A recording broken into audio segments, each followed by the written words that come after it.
without cause. That's like just niggas robbing niggas. Cause a lot of those robberies turn bloody. You know, because you might have somebody that fight back, or you might have a person.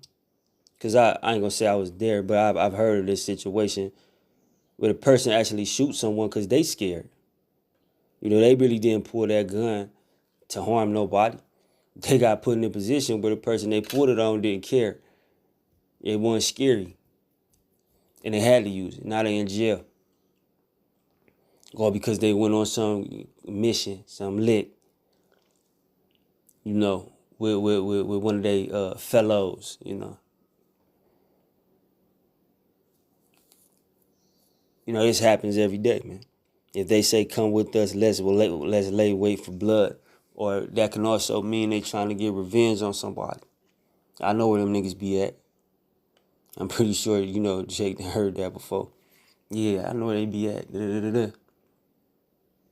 Let's go lay wait for blood. Let us lurk privily for the innocent without cause. All right, you have to get away from these people. Like the scripture used the word eschew, eschewing evil. I remember that from the book of Job. Job was a man that eschewed evil. Hold on, let me see if I can spell it. Eschew.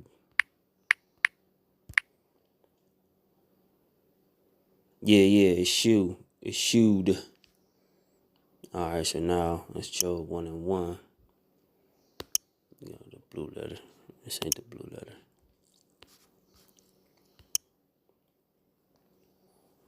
Yeah, because you got to stay away from these people, man. You know, all it is Satan putting a spirit on these people to try to entice you to do wicked things. All right, he that departeth himself from evil maketh himself a prey. All right. You become you would be a trophy for Satan. You know, being in the book of Job, if Job would have broke, he would have been a trophy. You know, Satan don't get no credit for making wicked niggas do wicked shit. Is making the righteous man go off and do wickedness. You know, just that word eschew, to turn aside, depart from away, avoid, to be removed, to come to an end, put away, dispose, to put aside, retract, reject, abolish. All right, you gotta eschew these people, man. Like the scripture say, Job was a man that eschewed himself from evil. Man, why it's always gotta reload?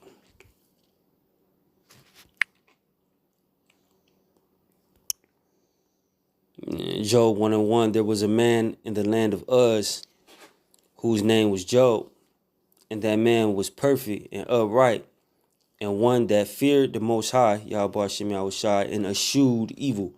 All right, so you gotta eschew evil, man. Avoid it, denounce it. You know what I mean? And everything that's synonymous with those words, you gotta eschew it. You gotta stay away from these people.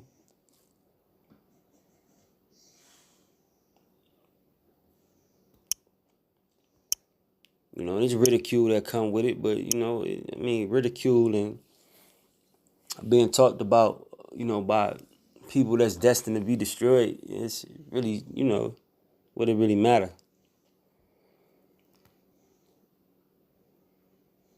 So, Sirach 11:32, of a spark of a fire, Salakia, of a spark of fire, a heap of coals is kindled, and a sinful man layeth wait for blood.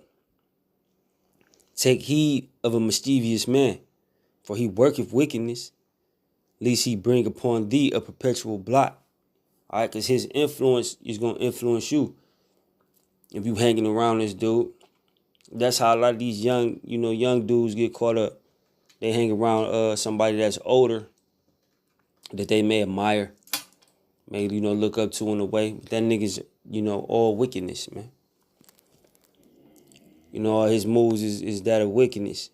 So now, you know, the youngin, he started doing all sorts of wickedness, you know, maybe to try to gain what he seen the old head gain or try to impress him. You know, now he's caught up. All right, because he didn't take heed of that mischievous man. You know, take heed of a mischievous man, for he worketh wickedness, lest he bring upon thee a perpetual blot. All right. Jeremiah 5:26, for among my people are found wicked men. They lay wait as he that setteth snares. They set a trap. They catch men. All right.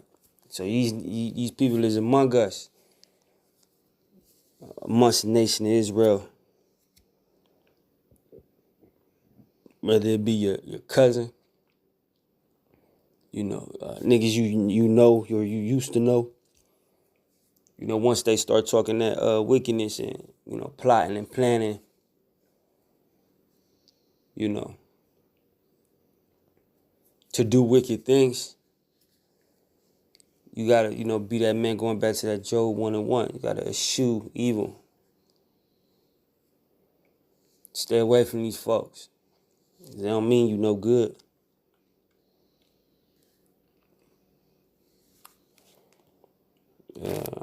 Psalms 10:8.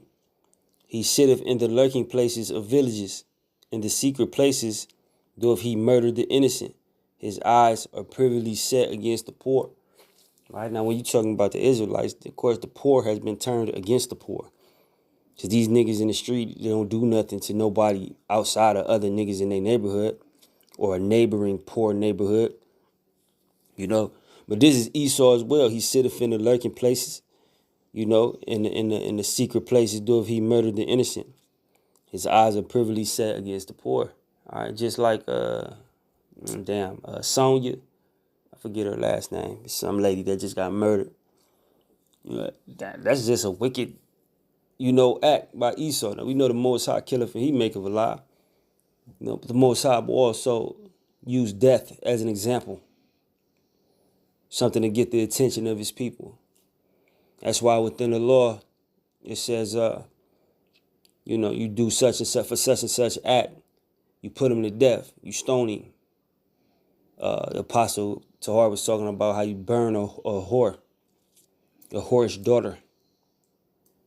Why is that done in front of people? Just put the fear on the people. That's something I shouldn't do. You know?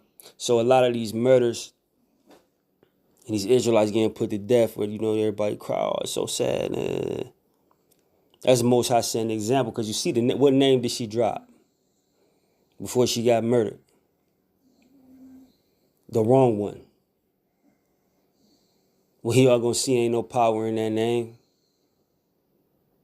You know? Now, this doesn't absolve Esau of his wickedness and his dealings with the poor, which are the Israelites, you Negro, Latino, Native, Seminole, Indian. All right? But once again, Most High use that shit as an example. You know? He sitteth in the lurking places of the villages, in the secret places doeth he murder the innocent. His eyes are privily set against the poor. He lieth in wait secretly as a lion in his den. He lieth in wait to catch the poor. He doth catch the poor when he draweth him into his net. All right, because that's another thing Esau do. He set traps. You know, just like, you know, and this has been said over and over again, but just like the drugs in these neighborhoods. You know, guns in the neighborhood. Jake ain't going nowhere to get that shit. That's getting distributed. You know, but that's a part of his net. If you put a whole bunch of guns down here, of course, you know, niggas is gonna use them. And then you can put them in the jailhouse, which we know about privately owned prisons. You know, it's all a big scheme to make money. So that's just one example of him, you know, casting that net and catching the poor. And he will pay for this. You know, you Edomites. I know it seems like you're going to get away with it, but you're not.